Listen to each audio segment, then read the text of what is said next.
안녕하십니까, 정희태입니다. 사이비 종교의 특징에 대해서 말씀을 드리겠습니다. 이게 사회가 굉장히 불안하고 불균형 그리고 불안정하다 그러면은 사이비 종교들이 많이 창업을 하게 됩니다. 그래서 이 사이비 종교들이 뭐 국내뿐만 아니라 국외까지 해외까지 나가서 창업을 하고 있는 거죠. 그래서 거의 기업 형태다 또는 아주 1인 독점 형태다, 이러한 부분들을 볼 수가 있게 됩니다. 그래서 이 사이비 종교의 특징을 보게 되면은 가장 중요한 것은 신격화된 교주가 있다라는 것입니다. 사람은 다 똑같은 사람이에요. 네, 그렇기 때문에 사람이 자기를 우월화시키고 싶은 거죠. 뭐 특히나 요즘에 소시오패스들이 많이 출연하고 있는데, 이 소시오패스들은 양심의 뇌가 없다, 이렇게 보시면 됩니다. 양심의 뇌가 없기 때문에 계속 거짓말을 하는 거예요. 네, 거짓말을 통해서 본인이 얻고자 하는 목적을 얻는 거죠. 그 돈일 수도 있고 명예 또는 정서적인 착취, 성적인 착취, 권력 뭐 이런 게 있을 수가 있습니다. 그래서 우리나라 이렇게 좀 조사를 해보면은 정치인들이 범죄를 많이 저지르죠. 또 의사들도 그렇죠. 또 교수들, 또 뿐만 아니라 전문직에 종사하는 뭐 법조인들, 이런 사람들도 범죄를 많이 저지르는데 공통점이 양심의 뇌가 없는 형태다, 이렇게 볼 수가 있어요. 그런데 이 사이비 종교 같은 경우에는 우월하게, 인간이 우월하게 만들다가 자기 나는 엘리트야, 뭐 나는 지능이 뛰어나, 나는 뭐 우수해, 이러다가 그것도 더 뛰어넘게 되면 나는 신이야, 이렇게 되는 겁니다. 그래서 나는 신이기 때문에 인간들하고 완전히 차별화를 시켜버리고 뿐만 아니라 우월성의 꼭대기에 올라가게 되는 거죠. 그러면 이제 인간을 완전히 지배할 수 있거든요. 그래서 예를 들어서 한 법조인이 나는 우수하다라고 생각을 하는 거예요. 그러니까 일반 사람들을 속여가지고 돈을 착취한다든지 또는 뭐 권력을 위해서 다른 사람을 이용한다든지 성을 착취할 수 있다라는 거죠. 근데 이 교주 같은 경우에는 이걸 완전히 초월해 버린 거죠. 다른 사람들의 심리를 완전히 지배하게 되는 거죠. 근데 이 한 사람 혼자 신이 못 됩니다. 부역자들이 계속 노력을 해줘야 돼요.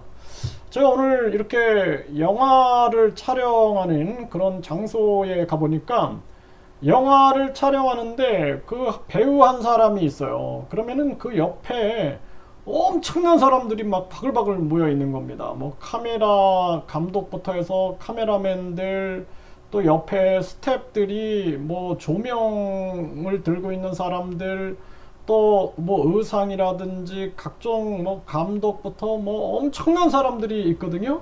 그래서 그 한 사람을 스타로 만들어 버리는 거예요. 그래서 우상화 시켜 버리는 거거든요. 그렇게 해서 스타가 탄생되는 겁니다.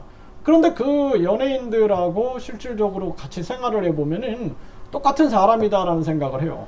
만들어진 거거든요. 만들어진 거예요. 설정되고 다양한 많은 사람들의 노력으로 만들어져 가지고 완전히 차별화된 거거든요. 그래서 사이비 이 교주가 혼자 만들어진 게 아니라 그 부역자들이 계속 그 노력을 하는 겁니다.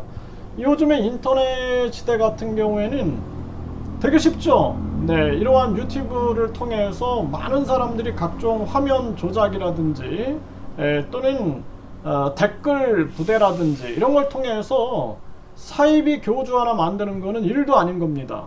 영상 올리고 막 댓글 부대에서 막 만세 찬양 부르고 하면은 사람들이 서서히 스며들게끔 하게 되는 거죠. 그리고 한 면만 보는 거죠. 강의할 때 그 모습은 한 면이에요. 똑같은 인간들이거든요. 밥 먹고 화장실 가고 자고 또 화나면 화내고 이 똑같은 인간들인데 그냥 그쪽에서 설정해 버리는 거죠. 뭐 뭔가를 뭐 예배를 인도하는 교주의 모습, 설교하는 교주의 모습, 또 뭔가 능력이 있는 것처럼 만들어내는 그러한 모습. 그러니까 마술사들이 마술을 하잖아요. 그게 다 눈속임이거든요. 또 배우들도 마찬가지예요. 배우들이 멋지게 보이는 것은 하나의 연기술이에요. 연기술과 조명과 각종 설정들이 존재하고 있는 거거든요. 이게 다 유사한 거예요, 이게. 근데 그래서 많은 사람들이 어떤 배우를 신적으로 막 숭배하고 우상화하고, 아이돌이라 그러잖아요, 우리가. 우상화하고 이런 모습이 나타나는 겁니다. 또 이 종교, 정치도 마찬가지죠. 정치도 그런 현상이 나타나죠. 그리고 이 종교도 마찬가지인 거예요. 그렇게 해서 사이비 종교의 특성에 가장 중요한 것은 신격화된 교주가 있다. 그래야지만 다른 사람들의 심리를 지배해가지고, 다른 사람들을 이제 내 맘대로 조종할 수가 있게 되는 거예요. 심리적 지배가 이루어졌기 때문에 조종이 가능한 거죠. 그래서 사이비 종교의 첫 번째 특징은 신격화된 교주가 있고, 그 신격화된 교주를 만들어내는 부역자들이 부단히 움직이고 있는 거예요. 네, 그래서 영화 한 편 찍을 때 그 배우 주변에 많은 스태프들, 감독이라든지 이런 것들을 상상을 하시면 됩니다. 그래서 이런 것들이 작용하고 있는 거예요. 그리고 그 밑에는 뭐예요? 신도가 있는 거예요, 신도. 네, 그 믿고 따르는 신도들이 이제 생기는 거죠. 그리고 그 신도들은 이제 하나하나씩 심리적 지배를 받게 되고, 결국에는 목적은 돈으로 가는 겁니다. 종교 재벌로 가는 거예요. 사익을 추구하게 되는 것입니다. 그래서 이 배우들 같은 경우에는 저렇게 비합리적인 방법으로 사람들의 심리를 지배하진 않죠. 그 많은 나의 팬을 만들어 가지고 그 팬들이 뭐 그 배우의 무슨 굿즈를 산다든지 또는 뭐 추앙한다든지 이런 모습은 있어도, 비합리적인 모습은 작용되게 되면은 사람들이 아 이건 아니다 하고 막 실망하고 막 그러죠. 근데 사이비 교주한테는 저항이 안 됩니다. 저항을 할 수가 없어요. 왜냐하면 사이비 교주들은 항상 구원권을 가지고 있다. 내가 여러분들을 구원하러 왔다. 이런 구원권을 가지고 있는 거예요. 그렇기 때문에 여기서는 또 공포가 들어갑니다. 근데 연예인들은 막 이렇게 뭐 멋있는 모습 이런 거를 가지고 사람들을 유혹하지만, 이 사이비 교주들 같은 경우에는 공포를 갖고 있는 거죠. 아니면 지옥에 간다. 나를 거스리게 되면은 심판을 받는다. 뭐 자녀 중에 기형아를 낳는다. 뭐 죽는다. 저주를 받는다. 뭐 사탄에 씌이게 된다. 귀신에 들리게 된다. 뭐 이런 얘기들을 해야 되는 거예요. 그러니까 신격화를 시켜놓고 공포를 이용해가지고, 세뇌와 공포를 가지고 계속 사람을 심리적으로 지배하게 된다라는 것입니다. 그리고 나중에 이제 신도들 같은 경우 결국에 돈이 연루가 되어 있는 거예요.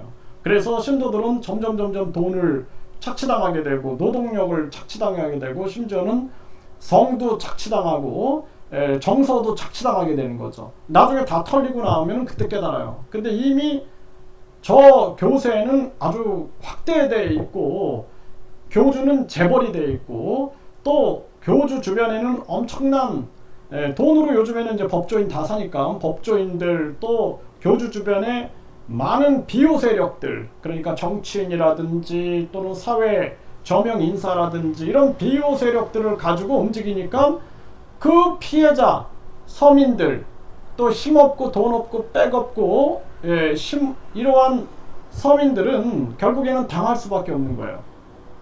정치 구조하고 아주 유사합니다. 정치, 연예인, 그리고 이 사이비 교주. 그런데 정치인들은 이거를 이제 선하게 쓰면은 훌륭한 정치인이 되는 거고, 악하게 쓰면은 아주 악한 교주 같은 정치인이 되는 거고, 연예인들 같은 경우에는 이걸 이제 정서적인 부분에서 움직이기 때문에 만약에 잘못된다 그러면은 이제 인기가 떨어지게 되죠. 인기를 먹고 사는 거예요.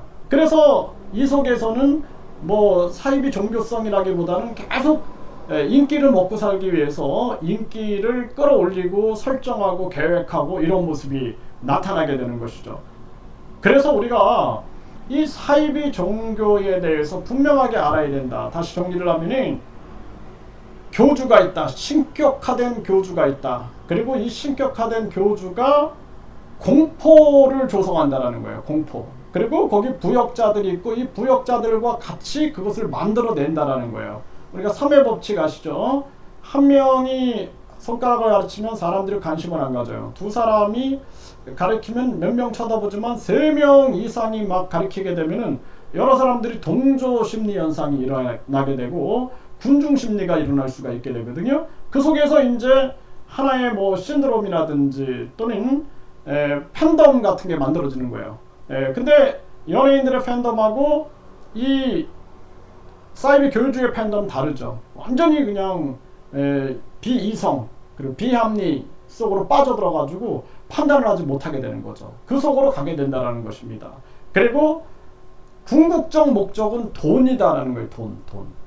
정치인들은 돈과 권력이 될 수 있겠죠. 연예인들은 인기를 통해서 돈이겠죠. 돈. 연예인들도 다 돈이에요. 그래서 돈 많이 버는 연예인들은 뭐 상상을 초월하잖아요. 그걸 향해서 달려가고 있는 거거든요. 그래서 우리가 생각했을 때 연예인도 그냥 똑같은 사람이다. 다만 저 사람들은 우리에게 정서적 만족과 기쁨을 주니까 거기에 합당한 대가를 치르는 거죠. 우리가 공연에 참가했을 때 공연 티켓을 구입한다든지 이런 거죠. 이건 이제 합리적인 어떻게 보면은 거래일 수가 있는 거예요.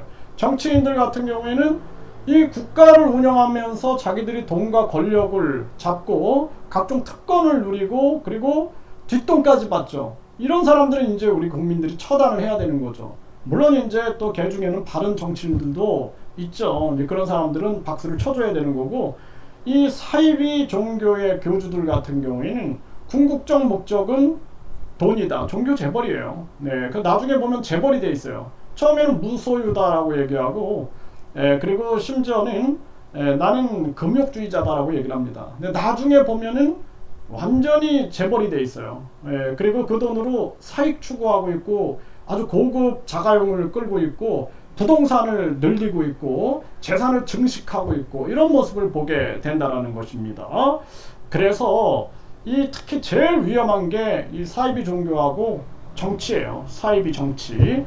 우리 국민들이 이 속에 빠져들면 안 된다 이렇게 말씀을 드립니다.